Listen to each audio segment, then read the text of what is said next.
Welcome to Right on Track, a songwriting podcast. Thanks to Tone for tuning in.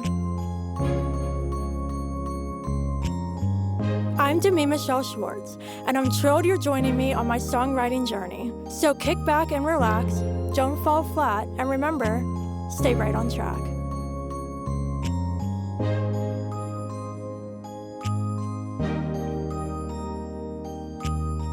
Hello there, welcome back to Right on Track. Joining me today is an extra special guest.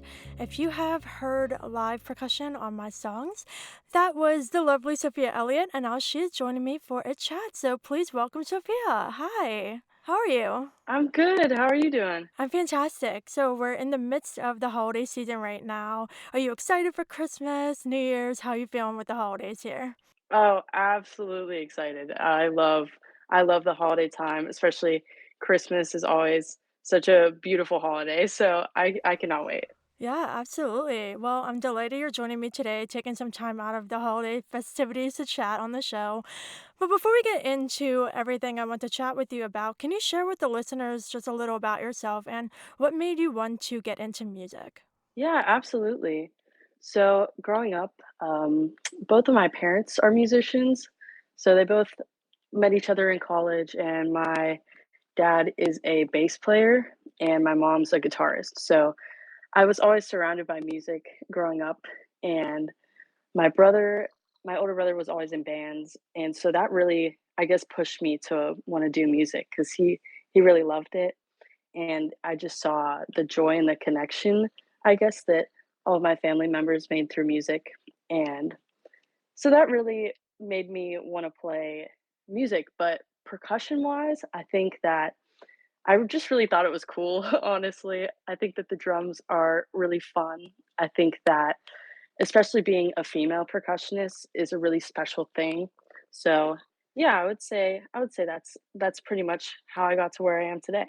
Yeah, that's amazing. So you brought up some things I definitely want to chat about more later, but it's awesome that you come from a musical family because I don't. I'm the only one in my immediate family who's musical, and everyone was always like, "Where did Jimmy get her music genes from?" Because she didn't get it from us. Oh my goodness. Well, let's dive into our chat. So you have an amazing quote to read. So can you read that for the listeners? Yeah, absolutely. This quote is by Evelyn Glennie, and it reads, "Percussion is the most adaptable family of instruments. The biggest challenge is to project percussion in a lyrical way." So what made you resonate with this? Yeah, so I think that first of all, if you know anything about Evelyn Glennie is that she's very unique in the way that she plays and listens to music as she is hard of hearing. So the way that she feels music is really, really unique. And I think that reading or listening to any of her stuff, you can really tell that she's just on another level musically. And I just think that she's such a big inspiration for not only females in percussion, but also, people who go through their life with disabilities. It's just wonderful to see her persevering through that and finding her own way through music that is unlike anybody else. So, but in terms of the lyrical way that she projects percussion, I just think it's just on another level. Like everyone should listen to Evelyn Glennie. She's just so good. So that's kind of my takeaway from that.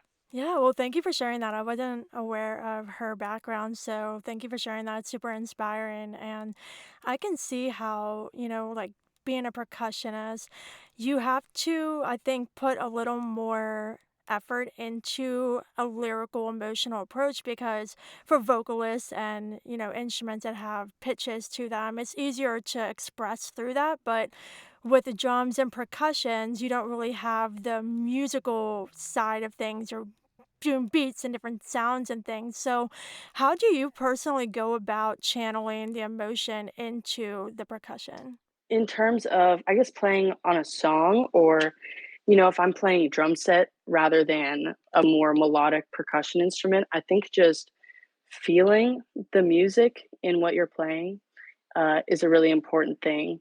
I really love, like, even though I'm really horrible at it, I do love singing. I love, um, it's so fun, and I think that, just trying to find your voice in the drums is really important in expressing, melodic content where it's not really there, you know what I mean? Mhm. So, it I think that there's a lot of ways that you can do that. I think it's just self-expression is the biggest one.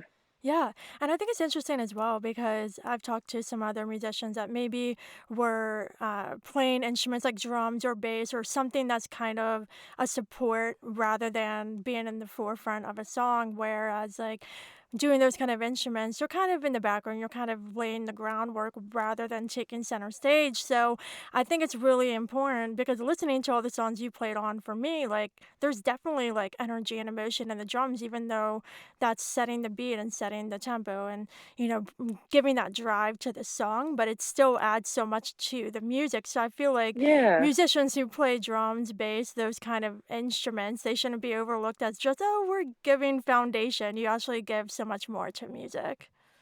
Yeah, yeah, I really think that too.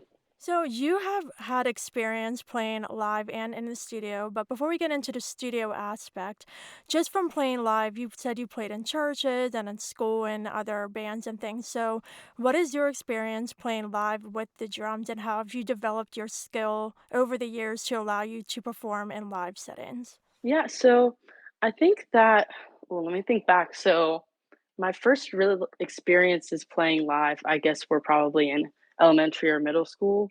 And, you know, back then it was just kind of learning the instrument. But once I got into middle school, I would say I started playing in church, and that was kind of eye-opening to me in terms of being a musician, because that was the first time I feel like I really, was performing and also expressing myself because worship music is very different in that way. It's spiritual, it's selfless. So that was a big part of me growing as a drummer is just kind of putting in that environment is kind of putting yourself aside and being there for the music, being there for the people who are worshiping. So it's just really cool growing up in that environment.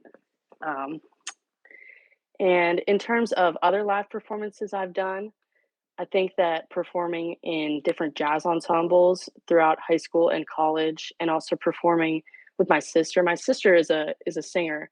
She's my twin, and I always really love playing with her because she's we just get each other, and I really love performing with her. I think that playing live is a big challenge for me, especially because I'm really introverted. I get really in my head sometimes when I perform. So, again, with the church music that I did, that really helped me break out of my shell because at that point it wasn't about me. It was about the music. So, it's I think putting yourself aside is a big thing in live music. Yeah, I love that perspective, and I'm introverted as well. I think a lot of musicians are, which is really funny because we're Yeah. literally performing and putting ourselves out there.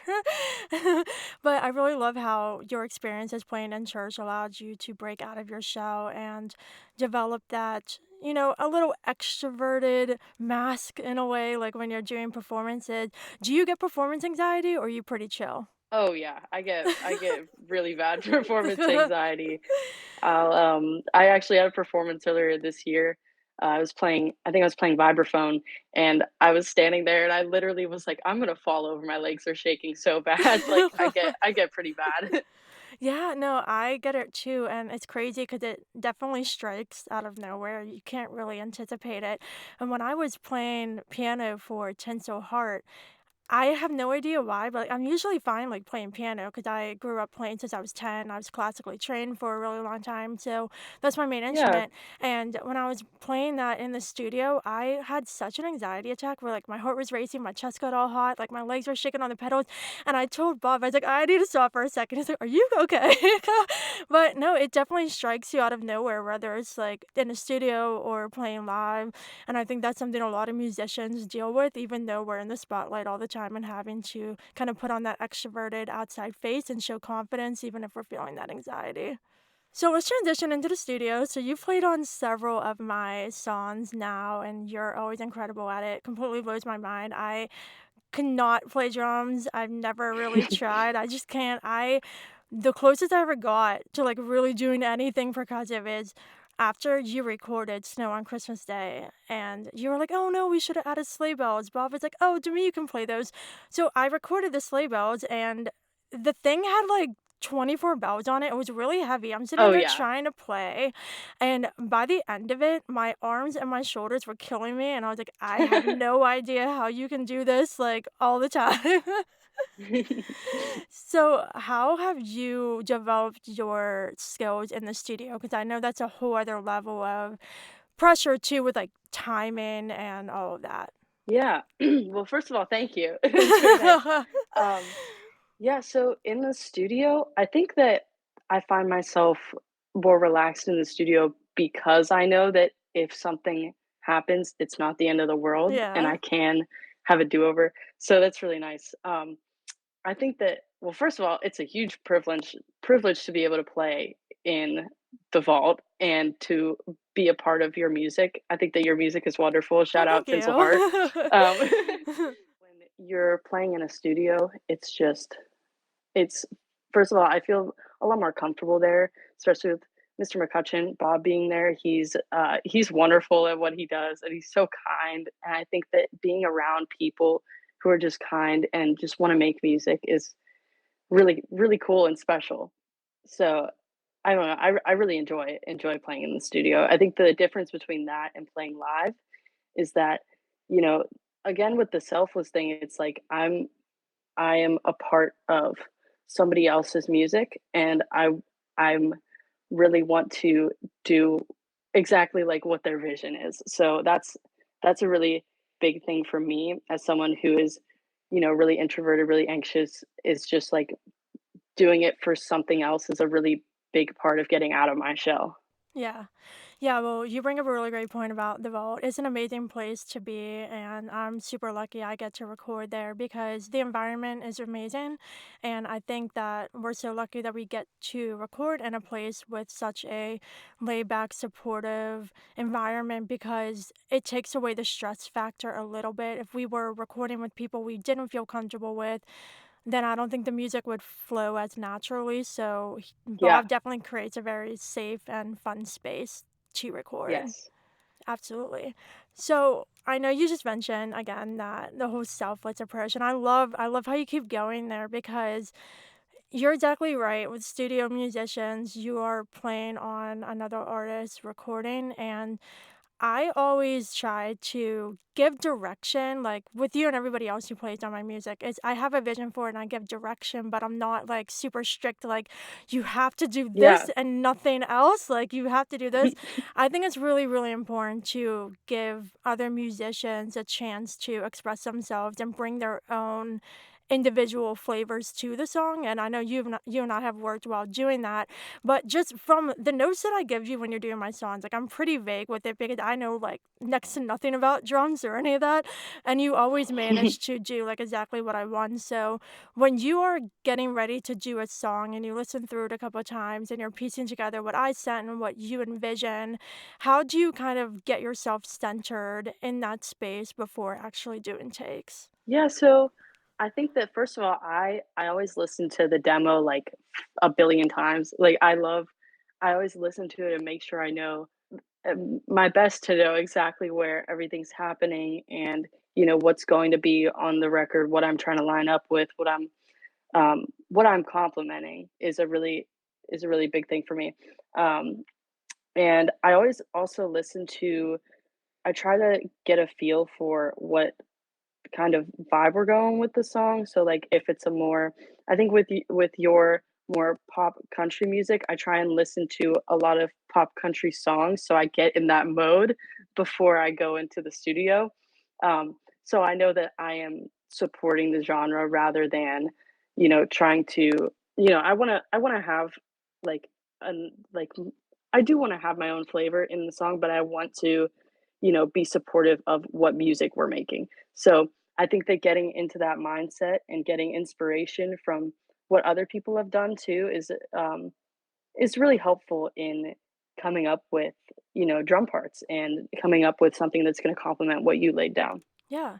Well, reference tracks in general and just getting the vibe of the genre, that's really important. No matter what I'm doing, I always tell Bob, like, this is what I'm going for. These are some songs that I'm kind of hearing, not to Yes. copy, but to get like a vibe because I'm Yeah. bouncing around a bunch of genres all the time. Like, it makes sense that you'd have to center yourself and just the other things you're doing too, like playing in church and then playing in jazz ensembles and my music. Like, you've been doing a ton of different genres, and I think that's really interesting. So, I'm sure that over the years you've had to really immerse yourself in so many different styles of music in order to portray a drum part on those songs that fits the vision of the style. Yeah, for sure.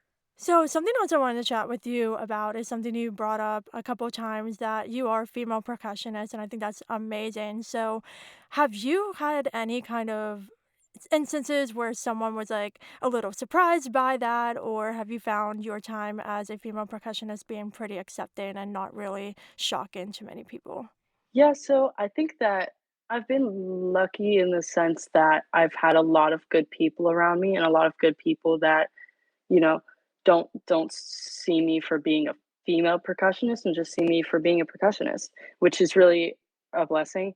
However, I've definitely like had I think pretty much every female percussionist has had instances in which like, you go to play something and they expect to hear something not good. Like they see you as a female and they expect to hear you play quieter. They expect to, you know, they expect you to not be as good as say a male percussionist would be. And you know, you just find yourself constantly trying to prove yourself in that way and second guessing yourself because there's a lot of people who don't believe in you and who don't believe that you can be successful. So for me to combat that, I've just tried to surround myself with people who do believe in me and who don't see me as that because, you know, I'm my own person and being a female does not inhibit your musical abilities.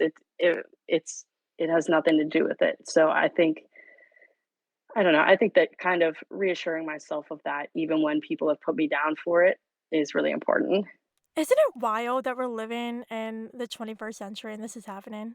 Yeah, no, it is wild. Like, especially being a college student, actually, I found myself, you know, being in more instances as a college student where people have put me down for that than any other time in my life. Like, playing for different various ensembles or musicals or recording stuff. It's just like it's crazy. It's crazy like the things that people have said or done. Like it's just like wild because I've never really encountered that until recently.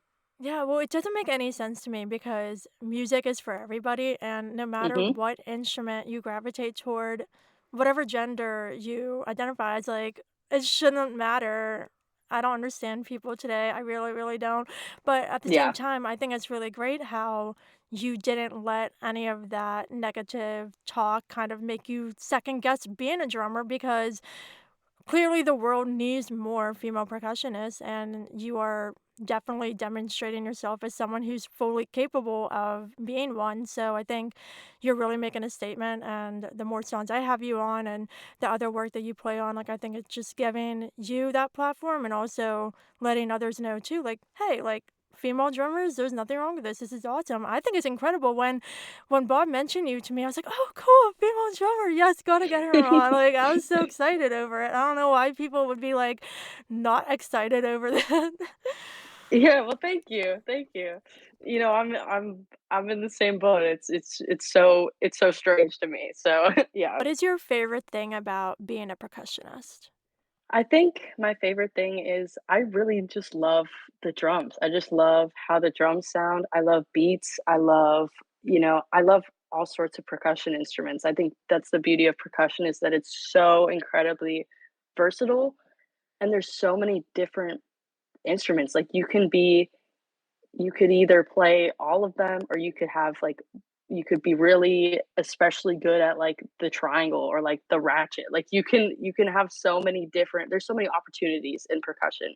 And I think that's what's so beautiful about it is that like, if I wanted to just play marimba for the rest of my life, like I could do that. Or if I wanted to just, you know, play like hand drums for the rest of my life, I could do that. But there's like so many options. There's so many options in percussion, and I just love how many different sounds you can get out of even one drum. It's just so cool. I just really love it. It's just so fun. Yeah, absolutely. It definitely sounds like it. So, because there are so many instruments that kind of fall into the percussion kind of group, when you're playing the different instruments and you're learning them, is it easy to kind of switch between them, or are some harder than others? I think that some are harder than others. There's a lot of transfer between different instruments, like, the grip for a lot of different implements, like sticks and mallets, is pretty similar, and, going from one keyboard percussion instrument to the other, like, going from, like, a xylophone to a marimba, there's subtle Yeah, yeah. differences that you have to remember, but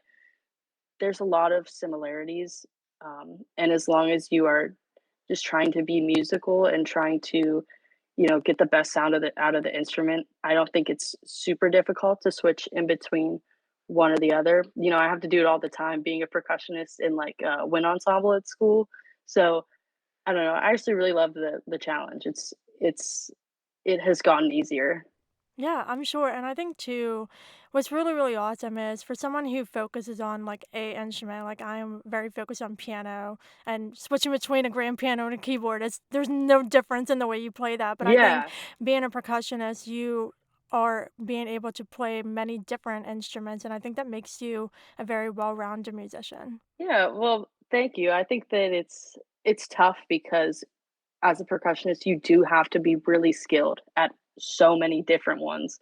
So I think that's the biggest struggle about percussion. Like honestly, anybody can play percussion, anybody can hold sticks and hit a drum, but it's really hard to be good at it. It's really hard to be good at it, and that's something I strive for every day is just to get better and better. Yeah, and I think it's really great you brought that up too because when back to the sleigh bells, I was like, "Oh, this can't be hard. I just have to stand in front of a microphone and shake this." And I was like, and then like 2 seconds into it, I'm like, "Oh no, like first of all, timing. Second of all, like the velocity and like making sure I'm Right, not like all over the place." There's so many things that I really didn't think about until I was actually in there in the booth trying to do that. So, a lot of credit to right. you. Huh. So, for anyone listening who may be interested in getting into percussion, what advice do you have for them? So I would say start I would say start with one thing because there's so many. It's kind of hard like looking at percussion, it's like, wow, there's so many things I could do. But like even if you wanted to say like just have sticks and play on like pots and pans, like that is a good start, I would say. Like just playing anything, playing rhythms, you know, watching a video and trying to play along to it, listening to a song and trying to play along to it is really fun. I think just enjoying it is the biggest thing. Is like even just hands tapping on a desk is percussion. And starting there, I would say just finding joy in it would be the biggest thing. Yeah, I love that. And I'm just thinking back to like when I was in college, I had to take a percussion class, and granted, all we did was like use sticks on snare drum heads. Like that's literally what we did in the class because there was like all the music therapy majors before I changed my major, and it was just like learning percussion. And I really like how you brought up the rhythms because I think it's really fun when you start to get into like the different things that you can do, the different rhythms, because that's what makes things interesting, especially when you get into the studio recording. You don't want everything you play on each song to be the same. So being Right. in that space of like trying different things out and playing around with different rhythms, I'm sure that over the years you've developed this massive toolbox of different things that you could do. So when you're recording on a song or playing live, you have different techniques you can pull from to fit different styles and circumstances. For sure, for sure. So, just looking back over the years, what has been one of your favorite memories tied to percussion? That's a there's been so many I think there's been so many good memories. I love playing drums, but I think one of the more, I guess, impactful experiences I've had is I was really big into, like, marching percussion for a lot of my life, and now I teach it now, which is really cool, Aw, and, yeah, I love so it. I marched, with this group called Matrix Open, and we it was like a competitive drumline type deal. And it was just so much fun, like the connections I made, and I felt I had a lot of musical growth when I was participating in that. So I would say that that was probably my favorite thing. Although it was really hard to balance, being in a performing competitive group with being in school, I wouldn't trade it for anything. It was a really really impactful experience on my life.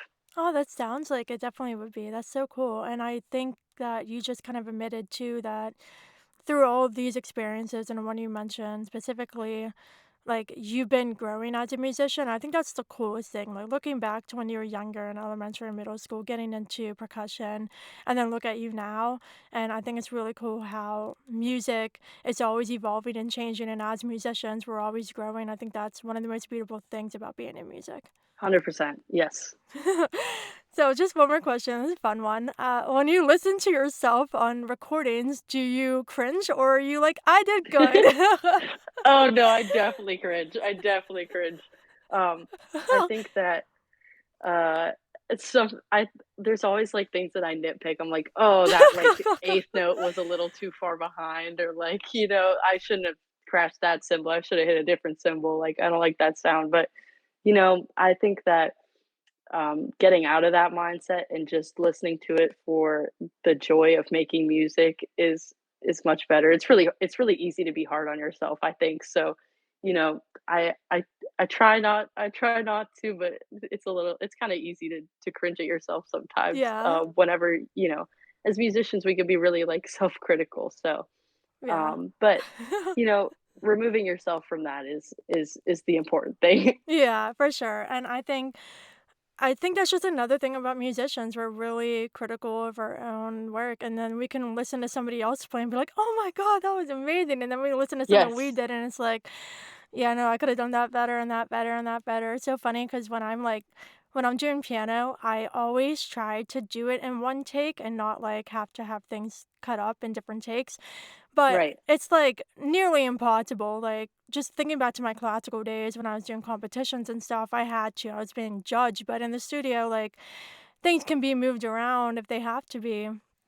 But I'm always still really hard on myself, and I want to do it in one take, and every single time something needs to be split somewhere, like, I know the spot, and you can't even tell, but, like, I make my brain think, "Oh, you can tell that there's a take that got split here because I know it was split there," and then, like, Bob was, like, blending it together, he's like, "You can't tell, like, stop overanalyzing, you literally cannot tell."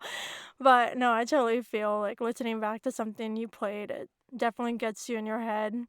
But it's Right. really important to kind of get out of that space because you shouldn't be questioning everything you do all the time. Oh my goodness. Well, Sophia, it was lovely having you on the show. This was really fun. I'm happy I finally got to chat with you after you Yeah, thank played you so my much. music. Oh, you're welcome. It was lovely having you. So this is where I kind of let people plug their things. So is there anything you want to share where people connect with you online or listen to your music anywhere or anything like that? Yeah, go ahead and follow me on Instagram. My handle is at Sophia A. Elliott. It's just my name with an extra A. So yeah, follow me. There'll be, some stuff posted on there. I don't really have a ton out, but shout out Tinsel Heart. Shout out all the tracks that me and Demi have worked on together. So There are many by now. There's a couple yeah, give Christmas those a listen. ones, country Yes. ones, and more will be coming. Yes. Cannot wait. Well, thank you so much again for joining me. It was lovely having you on the show. Thank you. Absolutely. Listeners, I hope you enjoyed this chat with Sophia Elliott. And of course, until next time, stay Stay right right on on track. track.